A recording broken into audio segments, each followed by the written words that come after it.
We have budwoods from our own source. We don't take budwoods from outside. These materials, we ensure that they are clean, free from pests and diseases, especially the threat is agrobacterium, which is not a good thing in the flower industry. So our material is from inside, and also the rootstock. We normally renew our rootstock every 2 years, so that the material is kept clean throughout. Our source of budwoods are from our budwood greenhouse, and the rootstocks are from the rootstock field. The rootstocks, we plant them in the field. They are planted there so that they are kept to be able to adapt to harsh climatic conditions and also pests and diseases. That's why we grow them outside. For the budwoods, they are just from the greenhouse, so they are more softer. And also, when a client chooses a variety, we make for them if we are able to, if we have enough budwoods and rootstocks. Mm-hmm. Yeah. So once we receive the budwood and rootstock, our grafting process starts. The budwood employee who is going to cut the budwoods is able to check if the stem is free from pests and diseases, so that we don't make our material which is already rejected. Mm-hmm. The rootstock employee also do the same. And then we do top graft. We cut a slant, that's 45 degrees. We cut the rootstock as well, and then we join it. Mm-hmm. This slant should be the same, so that you don't have a damage or a growth which is going to have a pest or diseases. After that, we take them to the rooting area. In the rooting area is where we root our materials. That is where we ensure that the climate is okay, is optimal. We need a temperature of 30 to 40 degrees, and the humidity should range between 70 to 80%. There, we just ensure that temperature and humidity by misting the rooting area and leaving it closed at all times.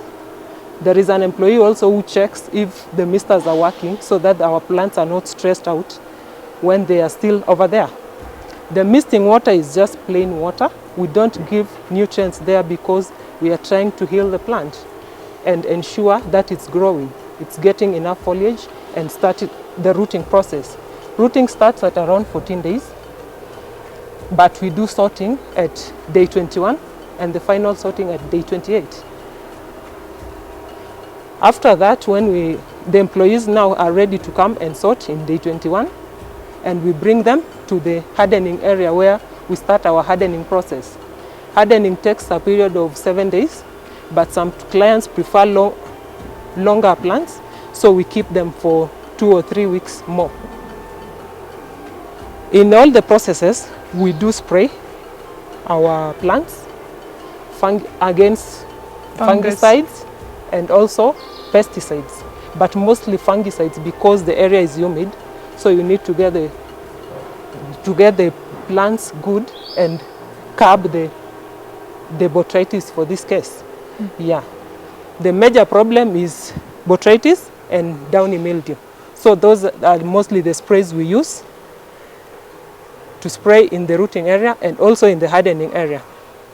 Whenever we keep plants for a long time, we tend to have pests and diseases, so you have to be always on top of it to curb them.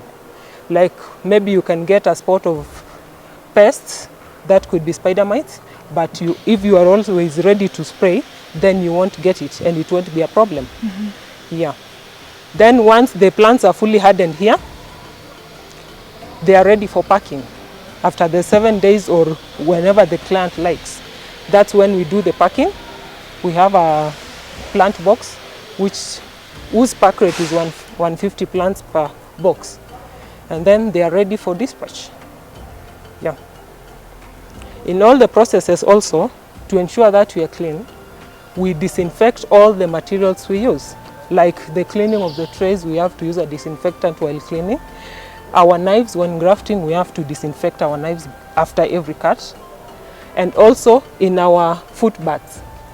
Now over here, you give fertilizer because everything is healed. So now the plant needs the nutrients to grow. Yeah, and to get the good color, you would feel it's okay. Remember, if you give me a lot of water, it's going to be faded and lack a lot of nitrogen. Yeah, so over here we give fertilizer. Okay. That helps the plant to grow.